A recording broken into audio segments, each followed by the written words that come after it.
in which I make the mistake of fully covering an episode of the All In podcast by Zvi Mowshowitz, June 3rd, 2025.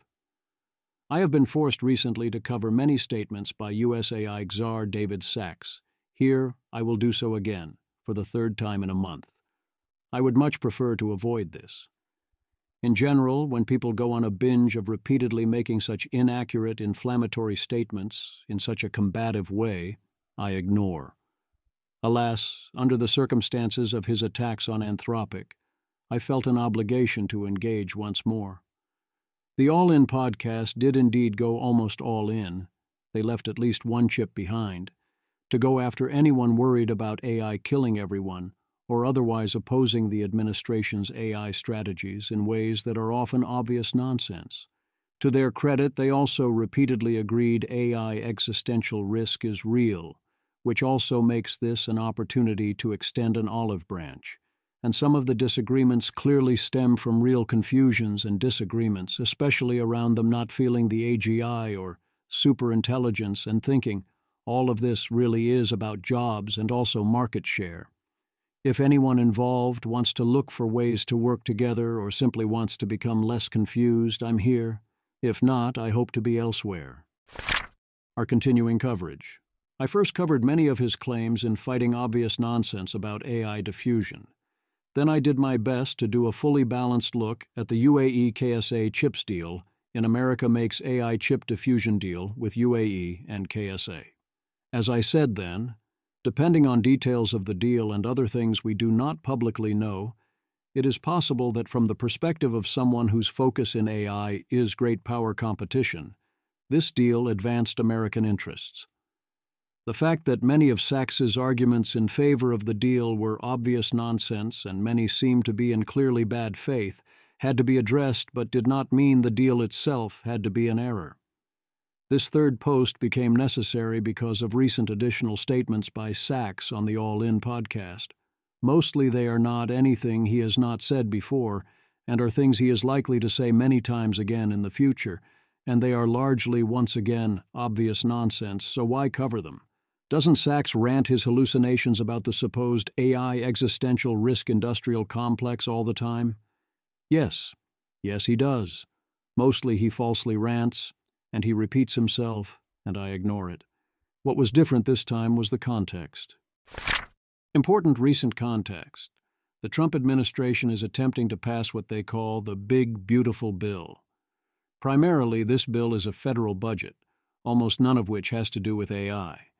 It also contains a provision that would impose a 10-year moratorium on the state or local level on civil law enforcement of almost any laws related to AI. Many people, including myself and Anthropic CEO Dario Amodei, are not afraid to say that this is a bonkers crazy thing to do, and that perhaps we might want to take some modest actions on AI prior to it transforming the world rather than after. Dario Amodei, CEO Anthropic. You can't just step in front of the train and stop it. The only move that's going to work is steering the train. Steer it 10 degrees in a different direction from where it was going. That can be done. That's possible, but we have to do it now. Putting this provision in the BBB is also almost certainly a violation of the Byrd Rule, but Congress chose to put it in anyway, likely as a form of reconnaissance in force. It is not entirely clear that the administration even wants this moratorium in this form. Maybe yes, maybe no. But they very much do care about the BBB. Thus, someone leaked to Semaphore, and we got this article with the title, "Anthropic Emerges as an Adversary to Trump's Big Bill," claiming that Anthropic is lobbying against the BBB due to the AI provision, and this and other Anthropic actions are making Trump world very angry. The other main trigger, Semaphore reports, was Anthropic's hiring 2 Biden AI staffers, Elizabeth Kelly and Tarun Chhabra, and Biden AI advisor Ben Buchanan, although it is noted by Semaphore that Anthropic also employs Republican-aligned policy staff, like Benjamin Merkel and Mary Krogan.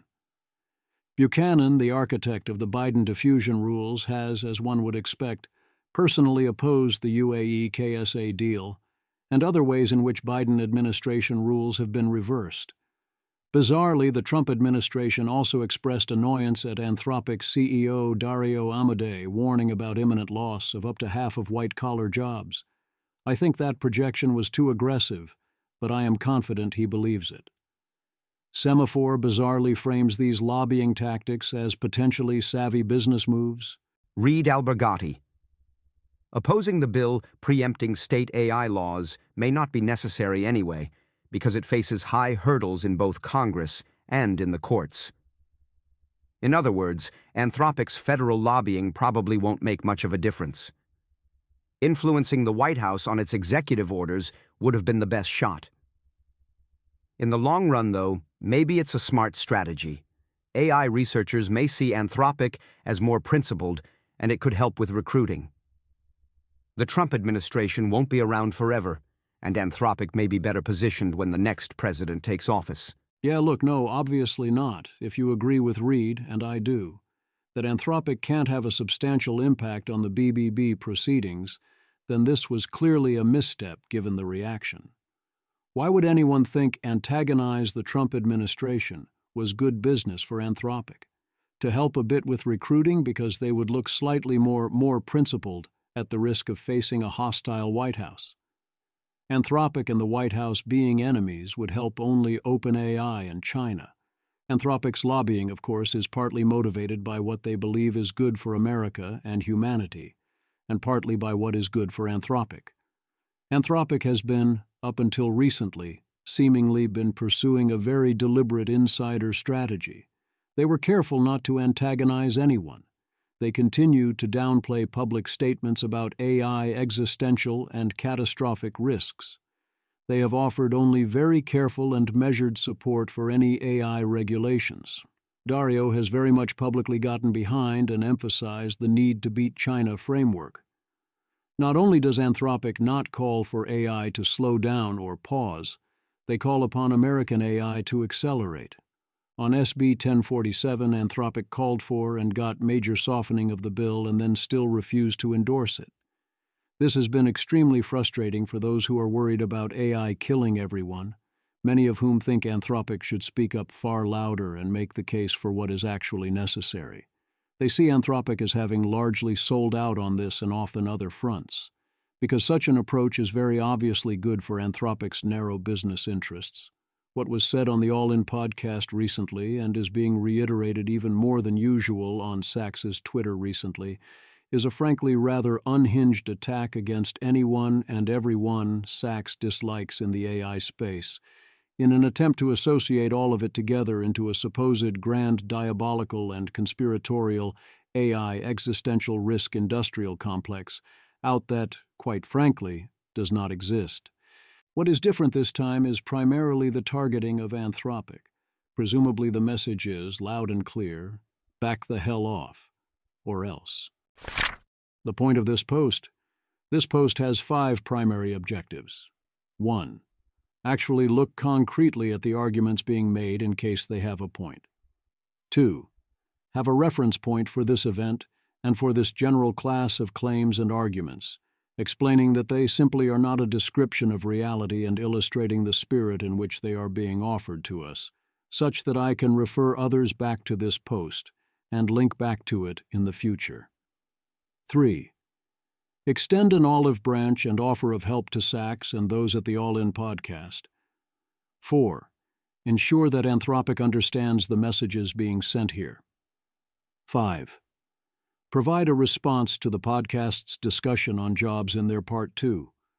For various reasons, I am, shall we say, writing this with the maximum amount of charity and politeness that I can bring myself to muster. You should proceed to the rest of this post if and only if this post is relevant to you. Summary of the podcast. I used the YouTube transcript. This was 4 podcasts in one. 1.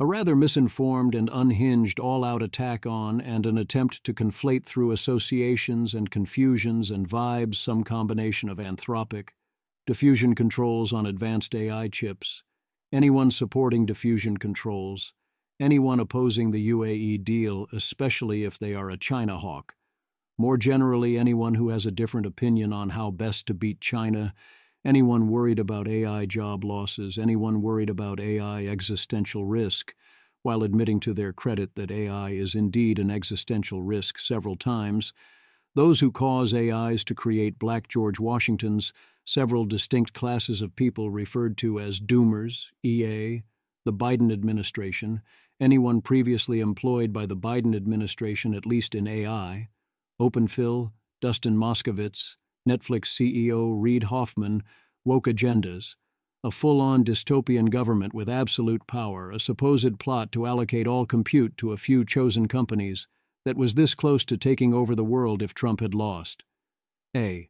This was then extended to Barack Obama via Twitter. B. As presented, this was presumably in large part a warning to Anthropic that their recent activities have pissed people off more than they might realize, in ways I presume Anthropic did not intend. 2. A much better discussion about AI job losses and economic growth, in which new startups and new jobs and cheap goods will save us all and everything will be great and we'll all work less hours and be wealthier. I largely disagree. A. It also makes clear that yes, by existential they do, often, mean the effect on jobs, and they do not in any way feel or expect superintelligence or even AGI. Or at minimum, they often speak and think in ways that assume this. 3. A discussion of the big, beautiful bill, also known as the budget, without reference to the attempted 10-year moratorium on any local or state enforcement of any civil law related to AI. Mostly here I just note key claims and attitudes. I thought a lot of the talk was confused, but it's not relevant to our interests here. 4. A discussion of other matters outside our scope. I won't comment. If those involved believe what they are saying in Part 1 and what David Sacks often says on Twitter on related topics, then they are deeply, deeply misinformed and confused about many things. That would mean this is a great opportunity for us all to talk, learn, and work together. We actually agree on quite a lot, and that we extends also to many of the others they are attacking here. I would be happy to talk to any combination of the all-in hosts, in public, in private, or on the podcast, in any combination, to help clear all this up along with anything else they are curious about. We all benefit from that. I would love to do all this cooperatively. However differently we go about it, we all want all the good things, and there are some signs there is underlying appreciation here for the problems ahead. However, it ended up in the podcast.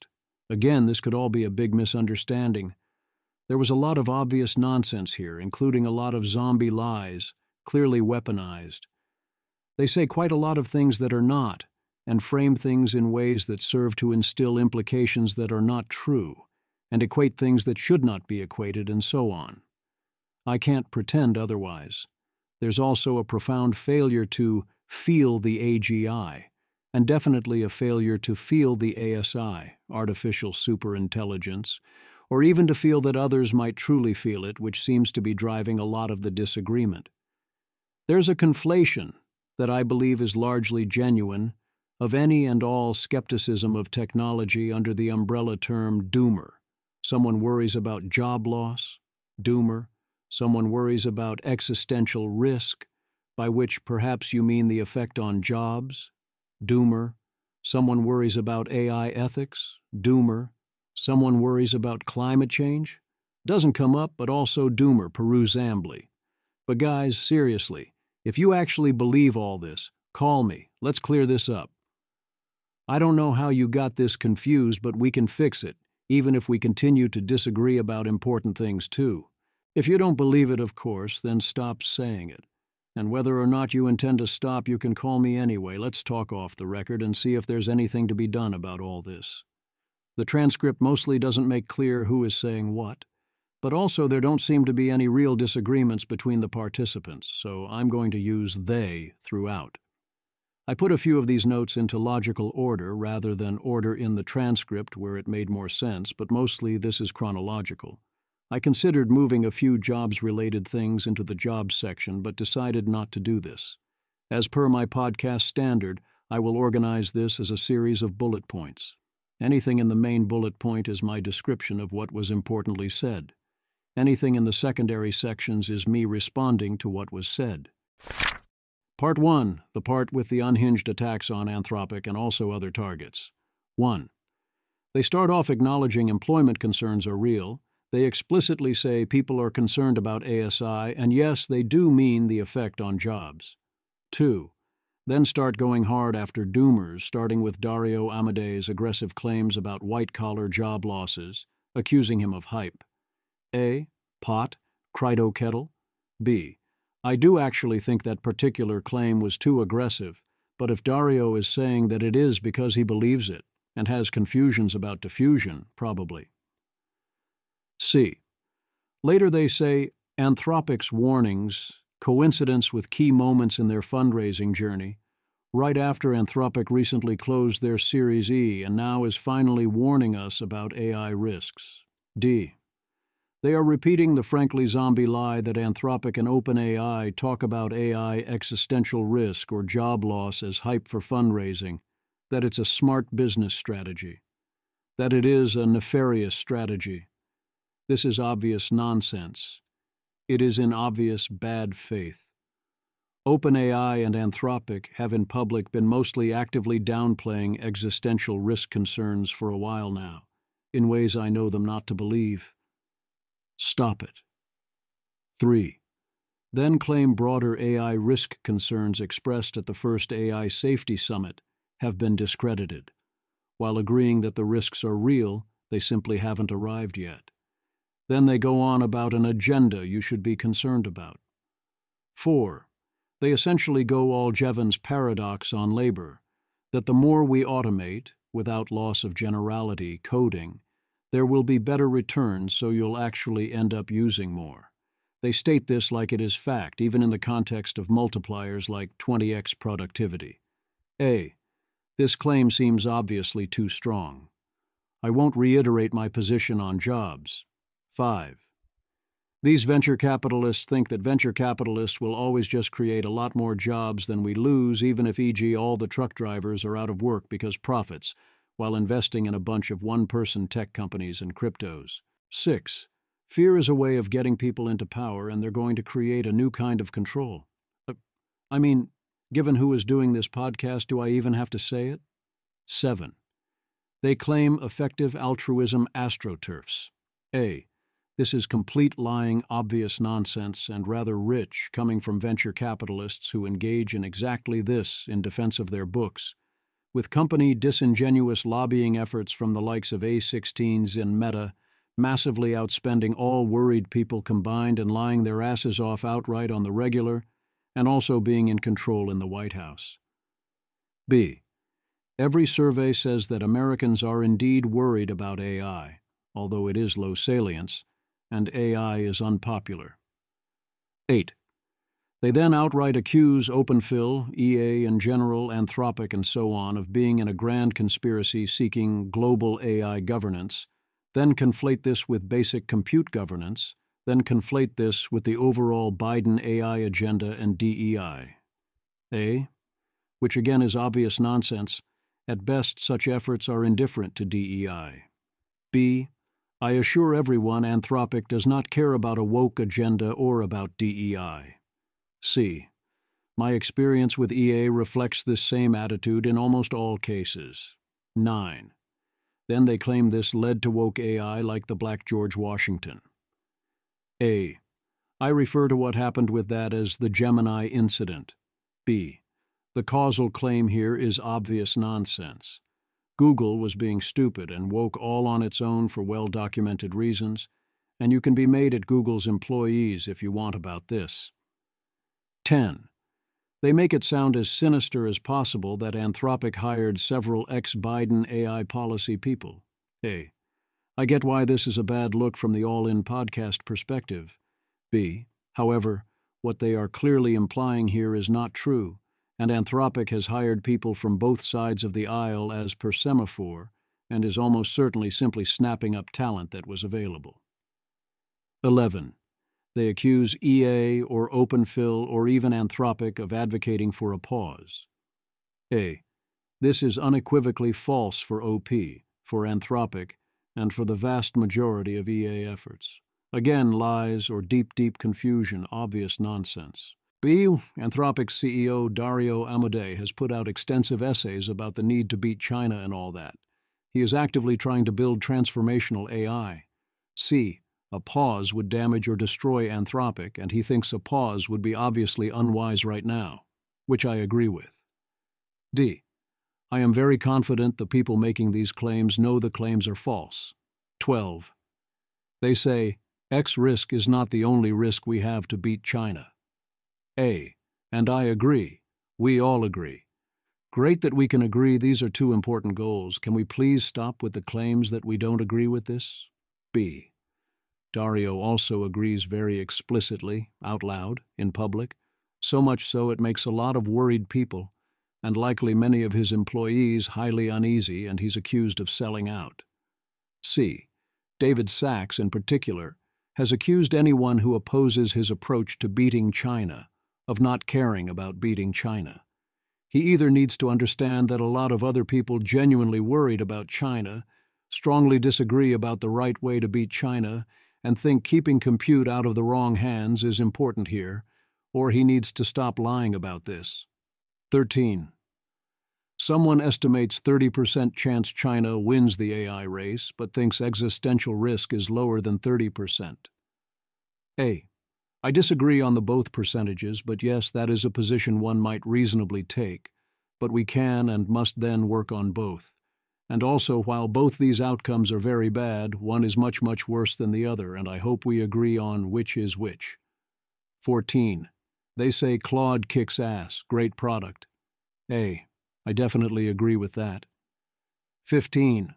The pull quote comes around 19 minutes, where they accuse everyone involved of being funded by hardcore leftists and planning on some Orwellian future where AI is controlled by the government that they use to control all of us, and using this to spread their woke or left-wing values.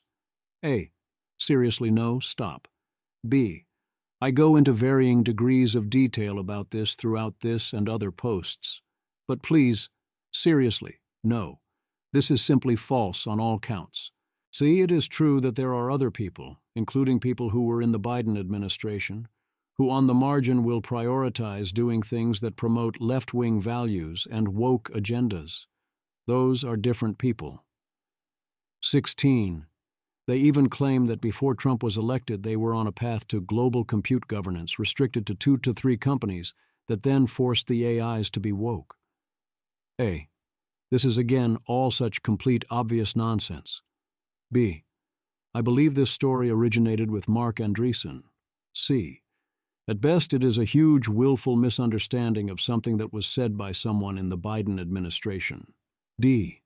It's insane that they are still claiming this and harping on it. It makes it so hard to treat anything they say as if it maps to reality. E. At this point, I seriously can't even with painting people advocating for, maybe we should figure out what is the best thing to do with our money and do that. And we should prevent China from getting access to our compute. And if we are going to make digital minds that are potentially smarter than us, that will transform the world, that might not be a safe thing to do and is going to require some regulations at some point, as we should dictate all the actions of everyone on Earth in some Orwellian government conspiracy for woke world domination. These people would totally pull off if it wasn't for Trump. And seriously, just stop. 17. They ask, should you fear government regulation or should you fear autocomplete? A. It is 2025. Are you still calling this autocomplete? You cannot be serious? B. We agree this thing is going to be pivotal to the future and that it presents existential risk. What the hell, guys, you are making a mockery of yourselves. C. I cannot emphasize enough that if you people could just please be normal on these fronts where we all want the same things, then the people worried about AI killing everyone would mostly be happy to work together and would largely be willing to overlook essentially everything else we disagree about. D. I honestly don't even know why these people think they need to be spending their time, effort, and emotional energy on these kinds of attacks right now. They must really think that they have some sort of mysterious, super-powerful enemy here, and it's a mirage. E. These are the same people pushing for their big, beautiful bill that includes a full preemption of any state or local regulations on AI, in a place that presumably won't survive the Byrd Rule, but they're trying anyway, with the intended federal action to fill that void being actual nothing. F. Then they're getting angry when people react as if that proposal is extreme and insane, and treat those opposed to it as being in an enemy camp. 18. They do some reiteration of their defenses of the UAE KSA chips deal. A. I've already said my piece on this extensively.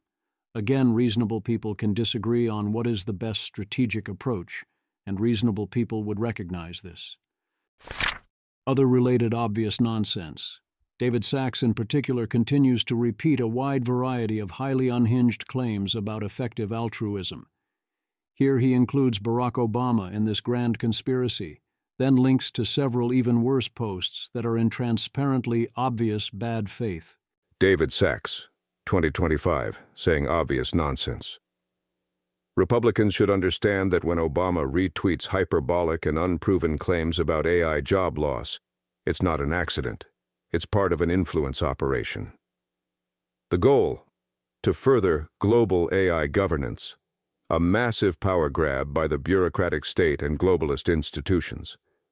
The organizers, effective altruist billionaires with a long history of funding left-wing causes and Trump hatred. Of course, it's fine to be concerned about a technology as transformational as AI, but if you repeat their claims uncritically, you may be falling for an astroturfed campaign by the AI existential risk industrial complex. Claims about job loss, what I call they took our jobs, are a mundane problem, calling for mundane solutions and have nothing whatsoever to do with existential risk or effective altruism. What are you even talking about? Is this because the article quotes Dario Amodei's claims about job losses? Therefore, it is part of some grand existential risk industrial complex? Seriously, do you understand how fully unhinged you sound to anyone with any knowledge of the situation? David Sacks does not even disagree that we will face large-scale job loss from AI, only about the speed and net impact. This same All In podcast talks about the possibility of large job losses in Part 2. Everyone who talks about this on the podcast seems to agree that massive job losses via AI automation are indeed coming, except they say this is good, actually because technology will always also create more jobs to replace them. The disagreement here is highly reasonable and is mainly talking price. Indeed, they talk about a tough job market for new grads and warn that if you don't embrace the AI tools, you'll be left behind and won't find work. That's basically the same claim as Kevin Roose is making. What did Barack Obama do and say? He retweeted a New York Times article by Kevin Roose that talks about job losses and illustrates some signs of it, including reporting the newsworthy statement from Dario Amodei. And then Obama made this statement. Barack Obama. Now's the time for public discussions about how to maximize the benefits and limit the harms of this powerful new technology. Do you disagree with Obama's statement, Sacks? Do you think it insufficiently expresses the need to provide miniature American flags for others and be always twirling towards freedom? Obama's statement is essentially content-free. How do these people continue to claim that this all-powerful, effective altruism was somehow the astroturfing lobbyist group, and they are the rogue resistance, when the AI industry has more lobbyists in Washington and Brussels than the fossil fuel industry and the tobacco industry combined? When almost all of that industry lobbying, including from OpenAI, Google, Meta, and A16Z, is exactly what you would expect: opposition to regulations and attempts to get their bag of subsidies. What is most frustrating is that David Sacks very clearly understands that AGI presents an existential risk. AI existential risk is even explicitly affirmed multiple times during this podcast. He has been very clear on this in the past, as in, for example, David Sacks, 2024, saying helpful things. AI is a wonderful tool for the betterment of humanity. AGI is a potential successor species. I'm all in favor of accelerating technological progress, But there is something unsettling about the way OpenAI explicitly declares its mission to be the creation of AGI. Despite this, Sachs seems to have decided that reiterating these bizarre conspiracy theories and unhinged attacks is a good strategy for whatever his goals might be. Here is another recent absurdity that I got forcibly put in front of me via Tyler Cowen. David Sachs, June 2025, saying untrue things. Nobody was caught more off guard by the DeepSeek moment than the AI doomers. They had been claiming that the U.S. was years ahead in AI, that PRC leadership didn't care much about AI, that China would prioritize stability over disruption, and that if the U.S. slowed down AI development, China would slow down too. All of this turned out to be profoundly wrong. Now, ironically, many of the doomers, who prior to DeepSeek had tried to ban American models now currently in use, are trying to rebrand as China hawks. If they had their way, the U.S. would have already lost the AI race. David Sachs has to know exactly what he is doing here. This is in obvious bad faith. At best, this is the tactic of take a large group of people and treat the entire group as saying anything that its most extreme member once said and stated in the most negative way possible. To state the obvious, going point by point, how false all of this is. 1. The USA remains ahead in AI. But yes, China has closed this gap somewhat, as one would broadly expect, at least in terms of fast following. The impact of the DeepSeek moment was largely that various people, including Sachs, totally blew what happened out of proportion. Some of that was obvious at the time, some only became clear in retrospect, but the rhetoric is full-on missile gap.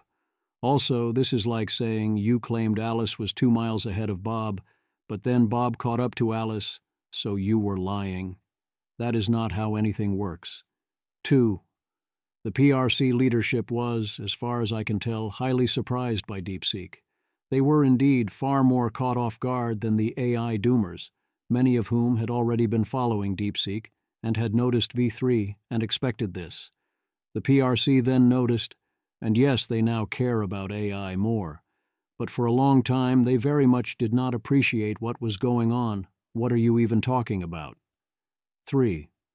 China seems to have favored stability over disruption far more than America has in this case. They are absolutely caring about stability in the ways China cares about, and this is not what a China that was actually AGI-pilled would look like. China is happy to disrupt in places where what they are disrupting is us. Sure. 4. This is a complete non sequitur. This claims that we said X goes to Y, where X is America slows down, and Y is China slows down. X did not happen, at all. So how can you possibly say that X goes to Y turned out to be profoundly wrong? You have absolutely no idea. I also note that we almost always didn't even make this claim, that X goes to Y. We said it would be good if both X and Y were true, and we should try to get that to happen. For example, I did not say, if we slow down, China slows down.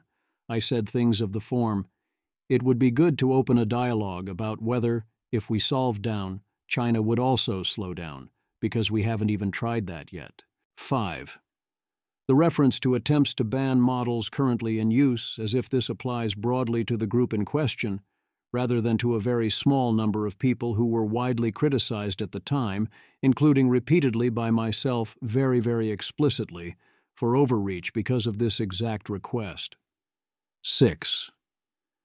The repetition of the false claim that there is an attempted rebrand as China hawks, which I have discussed previously, and then the claim that these are the same people who tried to ban current models which they aren't. I sincerely wish that David Sachs would stop. I do not expect him to stop. Given that I do not expect him to stop, I sincerely wish that I can go back to avoiding responding when he continues. Part 2, we do mean the effect on jobs. The discussion of the future of jobs and employment in Part 2 was much better. There seemed to be a problem with scale throughout Part 2. This all seems to take place in a tech and startup bubble where everyone can be founding a new startup or deeply steeping themselves in AI tools to get one of those cool new AI jobs. This is great advice for podcast listeners in terms of career development, but it simply doesn't scale the way they want it to, nor does it then broaden out as fast or far in terms of jobs as they pitch it as doing. There's what can a bright young listener to this podcast who is into tech and startups and is situationally aware do, and what is going to happen to a typical person. You cannot, in fact, successfully tell most people to learn to code by adding in the word vibe. 19. They assert technology always means more jobs, and see concerns about job loss as largely looking at union jobs or those of particular groups like truck drivers that Biden cares about or coal miners that Trump cares about. A. I think the worries are mostly far more general. I find it interesting they focus primarily on the non-LLM job loss from self-driving rather than the wider things coming. B. I see union jobs as likely far more protected, especially government-protected unions, as unions have leverage to prevent diffusion until they are disrupted by non-union rivals, and similar for jobs protected by license regimes. 20. They point out that we will all be richer and the benefits will come quickly, not only the job losses. A. True. Although it will likely be cold comfort to many during the transition, the gains won't flow through in ease of making ends meet the way one might hope unless we make that happen. 21. They emphasize that costs of goods will fall. A. I think this is largely very right, and yes, people are underestimating this, but goods we can make without regulatory barriers are not where people are struggling and are a remarkably low percentage of costs. B. In the past, getting cheaper food and clothing was a huge deal because that was 50% plus of expenses, and it shrunk dramatically, which is great. C. But now food is about 10% and clothing is trivial. The prices can't go that much lower, and labor income might be falling quite a lot if there's enough competition for jobs. D. If the price of food is cut in half, that is great. I do agree it would be good to automate food prep and truck driving and so on when we can, but this actually doesn't save all that much money. E. I think a lot of people's focus on the price of food is essentially generational, historical, and evolutionary memory of different times when food costs were central to survival. 22. They correctly ask the right question: what allows for the same lifestyle? A. In the past, the main constraint on lifestyle was ability to purchase goods, so cutting goods costs via increased productivity means you need to work less to match lifestyle. B. But now it is mostly services and the goods with restricted supply, and also we are ratcheting up what counts as the baseline lifestyle and what is the required basket of goods. C. The key question about lifestyle isn't quality of goods. It's about quality of life. It's about ability to raise a family, as I will soon discuss in Is Life Getting Harder? D. Their model seems to boil down to something not that different from startups or magic or lump of income and labor fallacy, as in, if you have a bunch of wealth and investment, then of course that will create tons of jobs through new startups and investment. E. But in a rapidly automating world, especially one in which the best startups will often be disruptors via automation, we're talking about the need for tens of millions of new jobs over the course of a few years, and then those jobs start getting automated too, and AI keeps improving as this happens. If you think there really are this many shadow jobs waiting for us, I want a much more concrete model of how that can be true. F. Note that if you think we don't need more gears here, then think about why you think that is true here and where else that might apply. G. Reminder. My expectation is that for a while unemployment won't change that much, although there will be some extra unemployment due to transitional effects until we exhaust the shadow jobs that previously weren't worth hiring people for. But then this will run out. There is a lot of ruin in the job market, but not forever. 23. Prediction that we will take our profits in 30-hour work weeks, speculation about 10% GDP growth if we have 10% to 20% white-collar job loss, one time? None of this seems coherent, other than a general, we will all be rich and trends of richness continue intuition. A. Note the lack of ambition here. If only 20% of current white-collar jobs or tasks get automated over a medium term, then that isn't that big. There's no reason to think that causes persistent 10% growth. B. I do think there is a good chance of persistent 10% plus growth, but if so, it will involve far more transformational changes. C. I also don't see why we should expect people to take our profits in shorter work weeks unless we use government to essentially force this. 24. People say jobs are going to go away, but I am on the ground and I see more startups than ever, and they're making $1 million per employee. Hey, the statement is true, and I buy that the startup world is going great, but in terms of responding to the threat of massive job losses, these people seem to be in a bubble. Do they even hear themselves? Can they imagine a Democratic politician talking like that in this context? B. Do they understand the relative scales of these employment opportunities and economic impacts? The ground does not want to mean startup world in San Francisco. 25. They talk about how it is hard to automate all of a customer service job because some parts are hard for AI. A.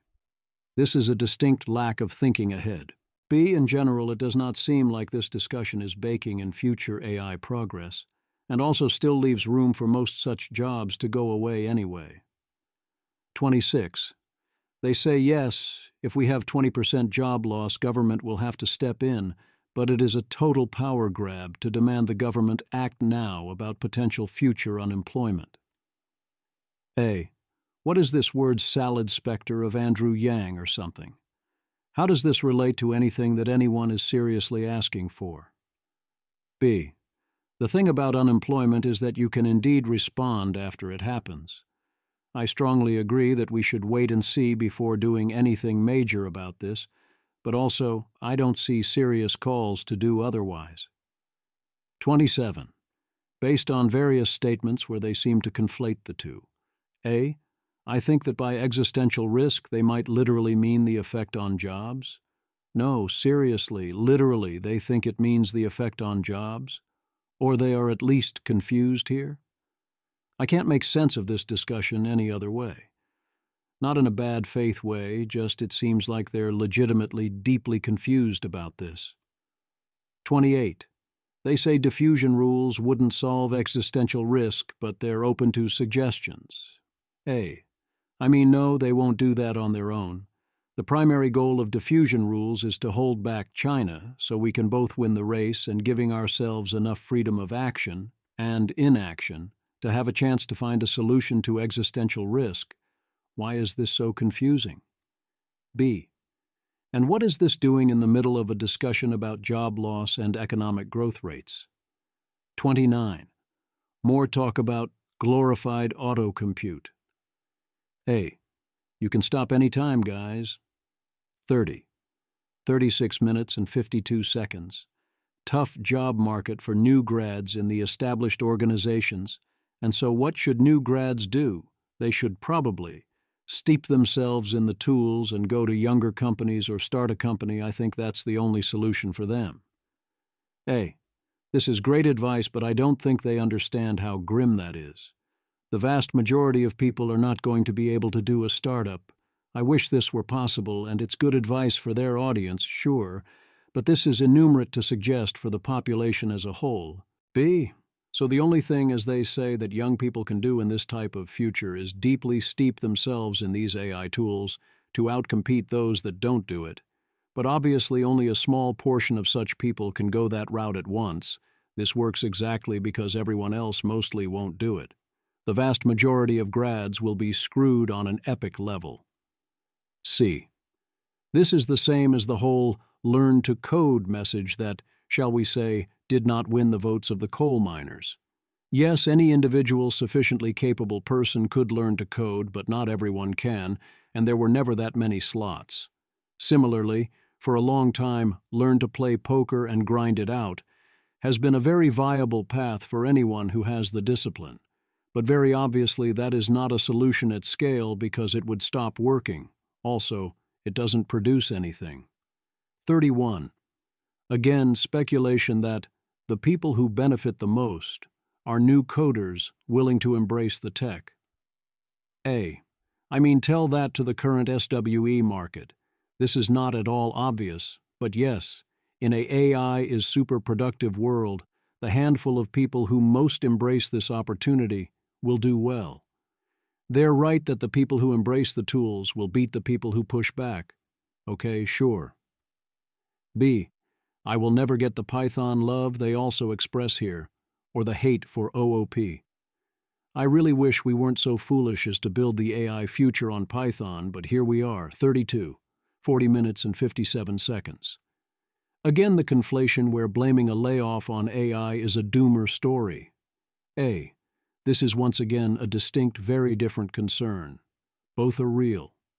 B. So they're confirming that by doomer they often simply mean someone who by existential risk does mean the effect on jobs. C. That's a mostly different group of people, and that's not how the term is typically used, and it's clear that they're either being fooled by the conflation or using it strategically, or both. D. Pick a lane. I'm fine with either, but this trying to equate both camps to use each to attack the other? No. 33. They insist that when layoffs happen so far, they're not due to AI. A. Okay. The companies do often say otherwise, and you agree AI is making us all a lot more productive, but maybe they're all lying, and everyone only cuts management now, but also then they say management jobs aren't being eliminated due to AI yet. B. Alternatively, they are also telling the layoffs are due to AI because the people who won't embrace AI now need to be fired. And this is good, actually, story, which is also plausible, but you can't have it both ways. C. This all sounds like throwing everything at the wall that sounds like AI is good and seeing what sticks. D. This is perhaps related to throwing everything that sounds like AI is bad into a pot and claiming all of it is the same people in a grand conspiracy. 34. As I understand them, the AI race is an infinite race with no finish line, but it is still a race to see who is stronger, and maybe USA wins, maybe China wins, maybe it's a tie, maybe open source wins, and nuclear deterrence led to peace, and was good, actually. But this is better because it's a system of productivity, not destruction. And everyone will have to compete vigorously, but we have to watch out for something like 5G, where Huawei weren't worried about diffusion. They wanted to get their tech out. The race is about market share and whose technology people are using. And the pace of improvement is holy shit. A. I covered a more coherent but logically identical version of this when I previously covered SACS. This does not what matters, and the AI race is not about market share. And this reflects, like the rest of this podcast, a profound failure to feel the AGI and certainly to feel the ASI. Part 3, The Big Beautiful Bill. It seems worth a few notes while I am here. I will divide the BBB into two things. 1. The attempted 10-year moratorium on enforcement of any AI anything on the local or state level whatsoever. This is, in my humble opinion, and also that of Anthropic's CEO, deeply stupid, bonkers crazy, a massive overreach. Of course you know this means war, combined with no one could have predicted a break in the levees level move. Also, an obvious violation of the Byrd Rule when placed within the budget, although sadly not in practice a violation of the 10th Amendment. 2. Everything else in the bill, which is what they discuss here. The most important note is that they only talk about the rest of the BBB without the moratorium. I am not an expert on congressional budget procedure or different types of appropriations, but it seemed like no one here was one either, and the resulting discussion seemed like it would benefit from someone who understands how any of this works. They are very keen to blame anything and everything they can on Biden, the rest on Congress, and nothing on Trump. They seem very excited by making the DOGE cuts permanent for reasons that are not explained. I notice that there is a prediction that this administration will balance the federal budget. Are we taking wagers on that? There's a lot of talk of the need to get the deficit down, and they blame the bill not doing this on Congress, essentially. It sees this expectation is based on creating lots of economic growth, largely via AI. Very large gains from AI does seem to me to be the only sane way we might balance the budget anytime soon. I agree that there should be lots of emphasis on GDP growth. They are very confident, it seems, that lower taxes will pay for themselves and spur lots of growth, and they think the CBO is dumb and simplistic. There's a concrete prediction for a very hot Q2 GDP print, 3% to 4%. I hope it happens. It seems they generally think the economy will do better than predicted, largely due to AI, but also, I think, due to Trump's magic economy catnip. They talk about the need for more energy production, and some details are discussed on timing and sizing, I agree, and would be doing vastly more to move projects forward. But from what I have seen of the BBB, it does not seem to be net positive on this front. I think they are right to emphasize this, but from what I can tell, this is not cashing out in terms of much action to create new energy production. I don't have anything to say about Part 4, especially given it is out of my scope here. Where does this leave us? I hope that Anthropic understands the reaction that they seem to be causing and chooses wisely how to navigate given this. Given how often Sachs makes similar claims and how much we all have learned to tune those claims out most of the time, it would be easy to miss that something important has changed there. I presume that David Sachs will continue to double down on this rhetoric, as will many others who have chosen to go down similar rhetorical paths. I expect them to continue employing these obvious nonsense vibe-based strategies and accusations of grand conspiracies indefinitely, without regard to whether they map onto reality. I expect it to be part of a deliberate strategy to brand anyone opposing them, in the style of a certain kind of politics, as long as such styles are ascendant. Notice when someone makes or amplifies such claims. Update on that person accordingly. I would love to be wrong about that. I do see signs that underneath it all something better might indeed be possible. But assuming I'm not wrong, it is what it is. My realistic aspiration is to not have to keep having that conversation this way, and in particular not having to parse claims from such arguments as if they were attempting to be words that have meaning, that are truthful, or that map into physical reality. It is not fun for anyone, and there are so many other important things to do. If they want to have a different kind of conversation, I would welcome that.